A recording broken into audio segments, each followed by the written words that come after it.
Hola mis inversores, espero que se encuentren bien. En este video voy a hablar un tema bien importante, bueno, ya lo pudieron ver en la imagen, que es la inflación.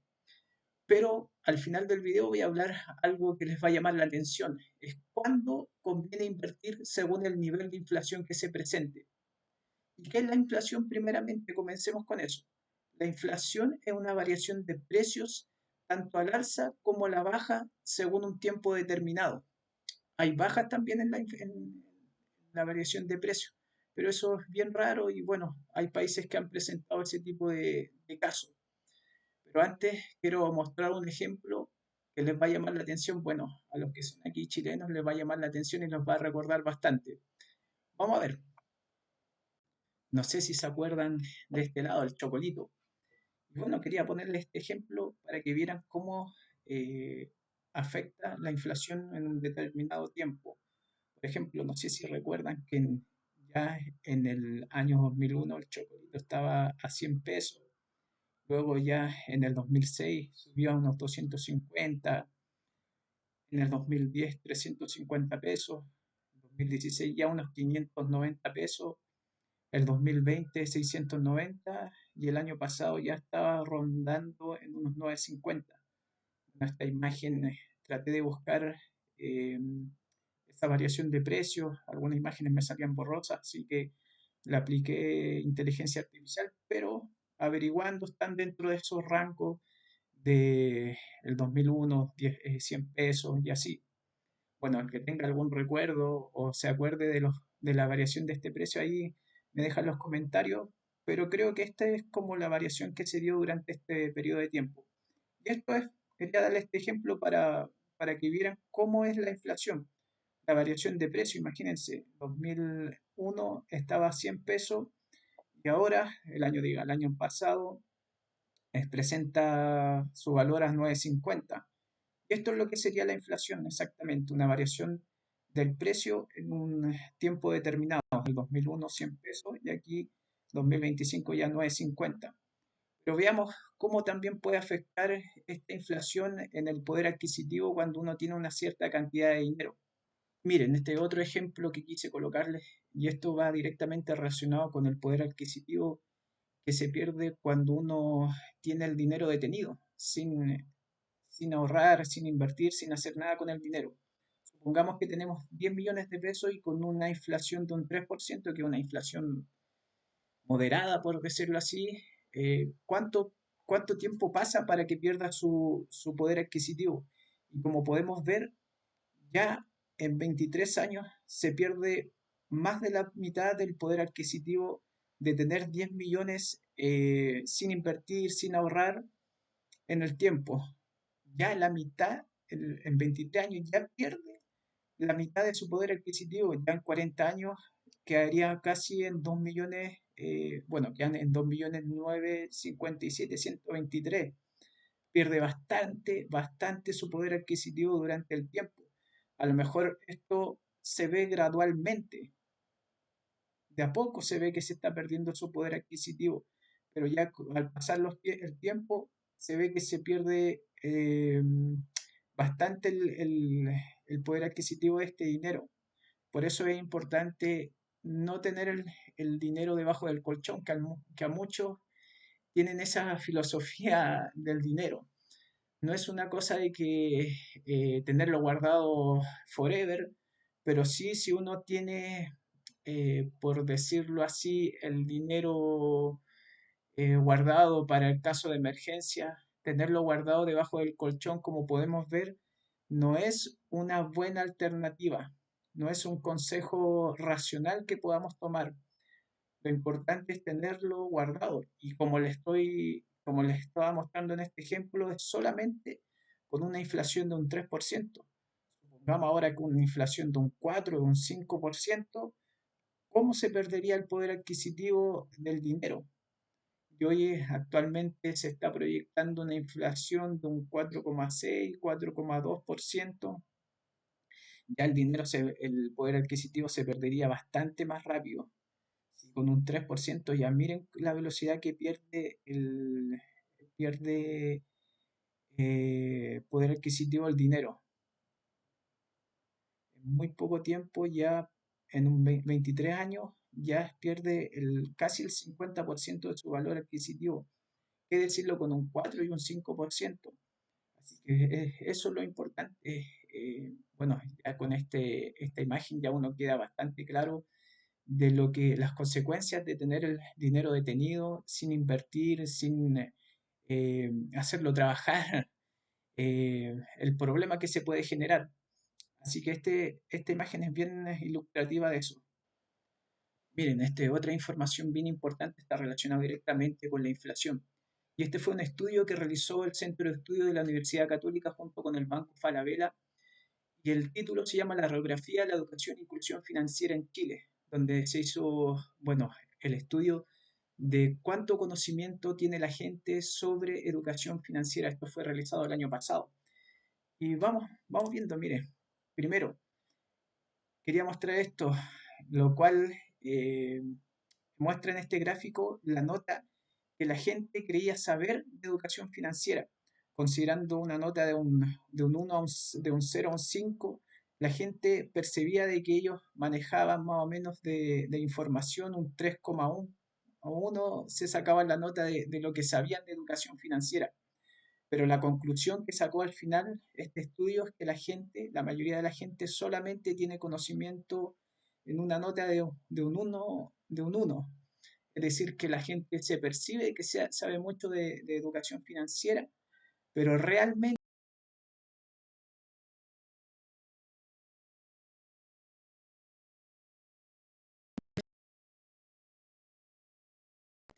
relacionado con la inflación, con un ejemplo.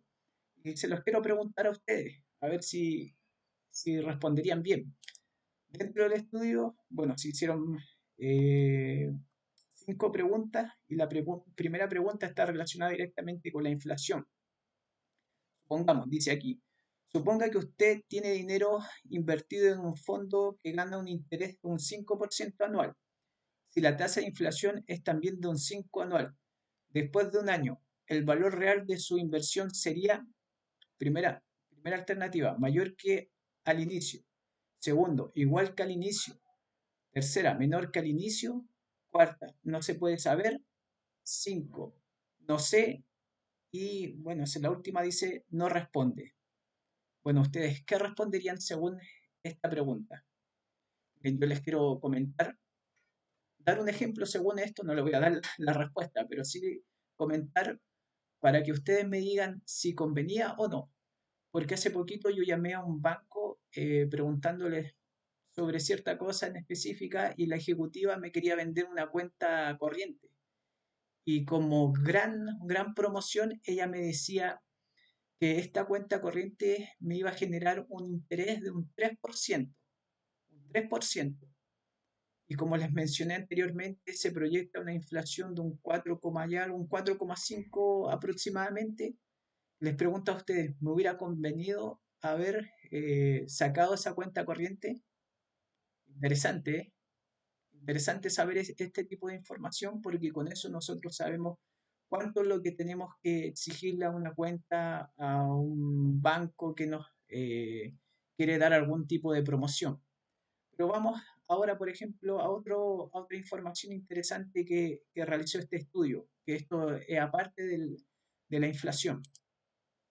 Y este estudio también sacó un porcentaje de las personas que realizan presupuesto, que también es algo que aquí, según este gráfico, demuestra que es importante. Bueno, no demuestra que es importante.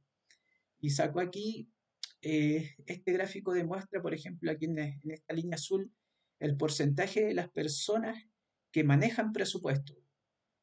Hizo la relación entre hombres y mujeres, el tramo etario, el nivel educativo completo y el nivel socioeconómico. Miren, y como podemos ver aquí, por ejemplo, hombres manejan, aquí vamos a ver el línea verde, pero aquí dice que manejan un presupuesto, un 77 por ejemplo fueron hombres, un 66 mujeres, y aquí en el tramo etario un 67% entre 18 y 34 años, 73 entre 35 y 54, 55 para arriba un 74%, aquí en el nivel educativo completo un 74% en básica y, bueno, en profesional un 78%, y el nivel socioeconómico un 63% maneja, recuerden eso, maneja un presupuesto, y un 84% en un nivel socioeconómico alto.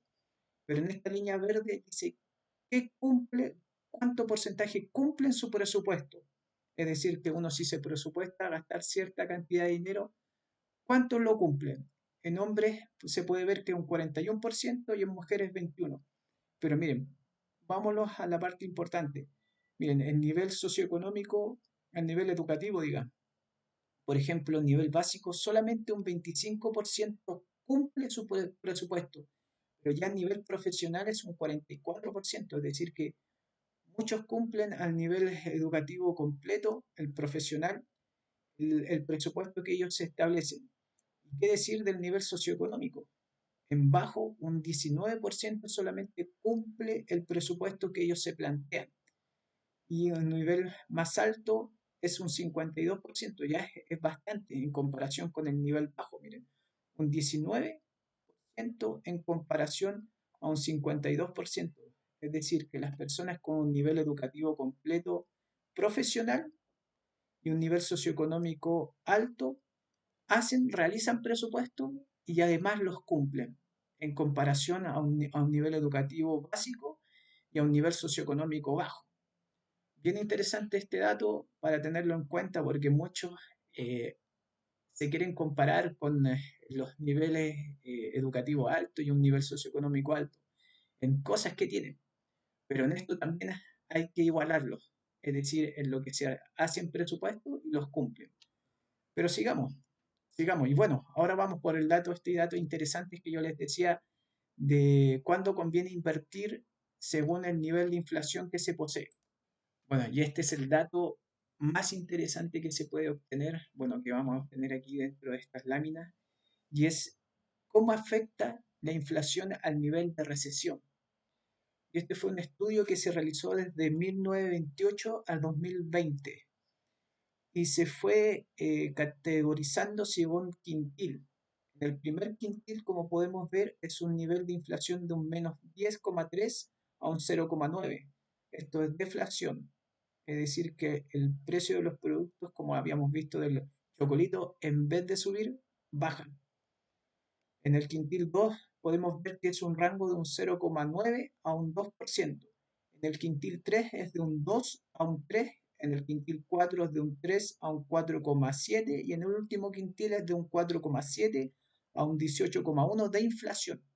Una inflación anual. Y como podemos ver en este quintil que es del menos 10 a 3 a 0,9, podemos ver que en el año calendario hay un 61% de probabilidades de que se genere una recesión. Y en los otros quintiles, en el segundo, cuando ya la inflación es moderada, de un 0,9 a un 4,7, de un 0,9 a un 3, se puede ver que hay un 21% de posibilidades de recesión.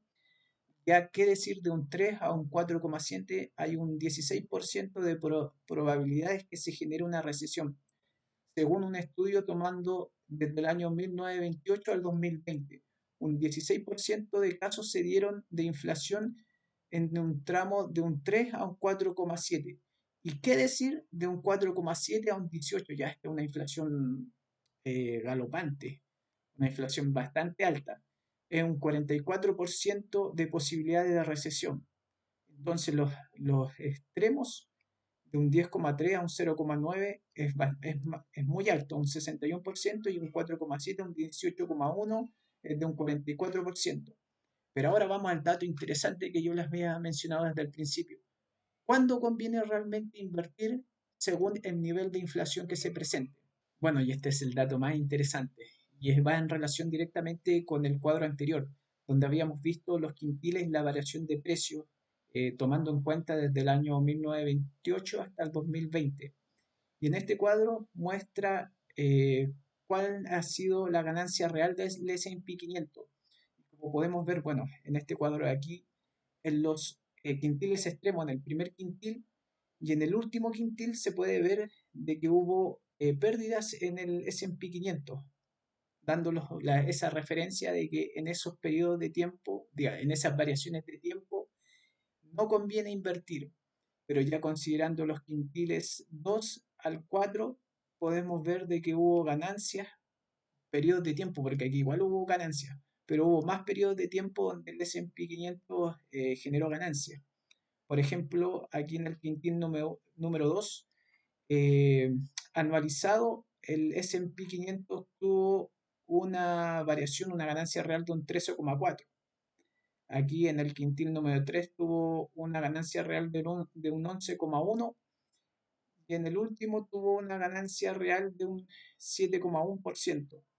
En contraste con los otros periodos, con el quintil número 1, donde obtuvo una ganancia solo de un 6,5, y en el último quintil, donde era una inflación bastante grande, de un 4,7 hacia arriba, podemos ver de que la ganancia real del S&P 500 fue de negativo, de un menos 3,5%, por lo cual, como conclusión, en los quintiles extremos, donde hubo una deflación y una inflación baja de un 0,9, no es conveniente invertir, pero también en el otro extremo, donde hay una inflación bastante alta, ya considerando un 4,7 para arriba, aquí lo tomó de un 5% hacia arriba, no es conveniente invertir.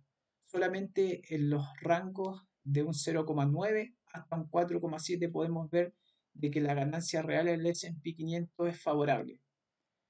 Esa puede ser la conclusión que podemos sacar, que en ese periodo de tiempo es conveniente invertir desde un 0,9, desde un 1,2, como pone aquí el ejemplo, hasta un 4,7%. Podemos ver de que genera una ganancia bastante buena al invertir en el S&P 500.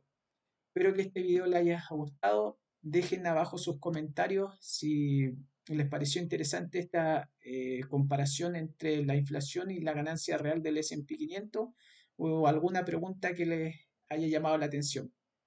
Muchas gracias.